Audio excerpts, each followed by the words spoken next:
নমস্কার সবাইকে আরো একটি নতুন ভিডিওতে। তোমরা সবাই কেমন আছো সেটা কিন্তু অবশ্যই বলো। ভীষণ পরিমাণের গরম পড়েছে, যেটা আমি প্রত্যেকটার ভিডিওতে বলছি। গরমে অবস্থা ভীষণ খারাপ।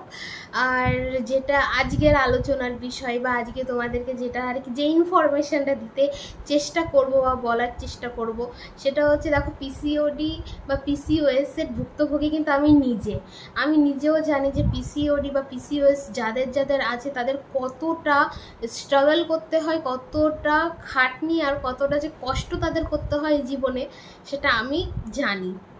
যারা আমার ভিডিও ফলো করছো তারা কিন্তু জানো যে আমি গোটা 2 বছর ধরে এই পিসিওডির থেকে লড়ছি। যেটা এখনে অবশ্য আমার পিসিওডিটা এখনে কমেছে, এখনে নেই, কিন্তু 2 বছর ধরে পিসিওডির জন্য ভীষণভাবে ভুগেছি, সেটা সবাই অনেকেই জানে। আর যারা নতুন তারা হয়তো জানো না, যারা নতুন তারা কিন্তু অবশ্যই চ্যানেলটিকে সাবস্ক্রাইব করে পাশে থাকতে হবে। আর তোমার স্টোরি কিন্তু আমাকে শেয়ার করতে হবে। তো আজকে যেটা পিসিওডি থাকলে কি কি ক্ষতি আমাদের হয় বা কি কি জিনিস আমরা ফেস করি, আর যারা যারা এই জিনিসটা ফেস করছো তারা কিন্তু অবশ্যই বলবে যে তোমরা কি কি ফেস করেছো আর কতগুলো আমার সাথে তোমাদের মিলে যাচ্ছে। পিসিওডি আমি আমার ক্ষেত্রেও যদি বলি, পিসিওডি আমার যখন হয় তখনই কিন্তু আমি সম্পূর্ণভাবে জানতাম না যে পিসিওডি কি জিনিস বা পিসিওডি কি, আমি সত্যি জানতাম না।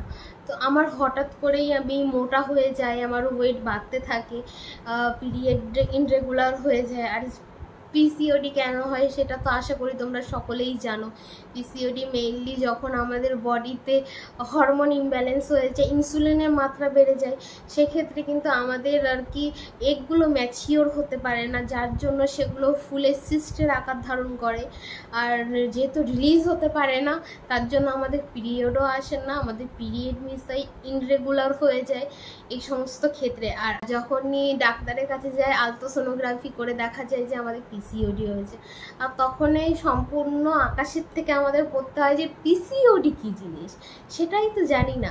কিন্তু পিসিওডি আমাদের দেশে না হলেও যদি রাস্তাঘাটে বেরোয় তো 10 জনের মধ্যে 5 জনের পিসিওডি আছে, এরকম অবস্থা এখন পিসিওডির। যদি তোমার পিসিওডি থাকে সেক্ষেত্রে কিন্তু তোমার ওয়েট বেড়ে যাবে। ওয়েট বাড়ার সঙ্গে সঙ্গে আমাদের মুখে হেয়ার যেগুলো থাকে সেগুলো কিন্তু বাড়তে থাকে, একনি আসতে থাকে। কিন্তু আমার একনির খুব একটা প্রবলেম কোনো দিনই হয়নি। হ্যাঁ, মুখের হেয়ার গ্রোথ হয়েছিল ভীষণ পরিমাণের, যেটা আমার এখনও আছে। ভীষণ পরিমাণে মোটা হয়ে গিয়েছিলাম কয়েক দিনের মধ্যে। পিরিয়ড রেগুলার ছিল না, কোনো মাসে হতো তো কোনো মাসে হতো না। তো যাই হোক, যাদের বিয়ে হয়ে গেছে তাদের তো আরও সমস্যা। তো চলো জেনে নেওয়া যাক যে পিসিওডি যদি আমাদের শরীরে বাসা বেঁধে থাকে বা আমাদের শরীরের মধ্যে সে কি কি ধরনের ক্ষতি আমাদের করতে থাকে। প্রথম কথা হচ্ছে, পিসিওডি যদি হয়ে থাকে সেক্ষেত্রে কিন্তু আমাদের ওয়েট অনেকটাই বেড়ে যায়।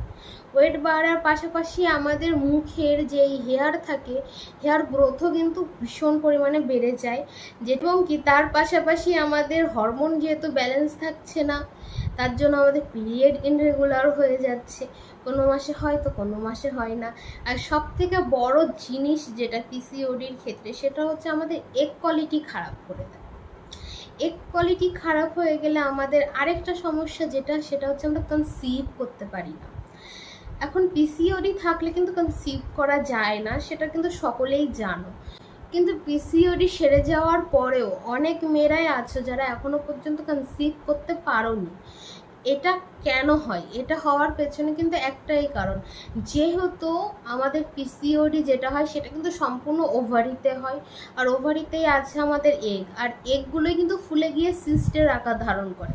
সম্পূর্ণ যে প্রসেসটা চলছে সেটা কিন্তু আমাদের এগের উপরেই চলছে। তাহলে এখান থেকে তোমরা বুঝতে পারছো যে তার অবস্থাটা কেমন হতে পারে। পিসিওডি যাদের যাদের আছে তাদের কিন্তু প্রত্যেকটা মানুষের এগ কোয়ালিটি খারাপ, ইভেন আমারও খারাপ ছিল।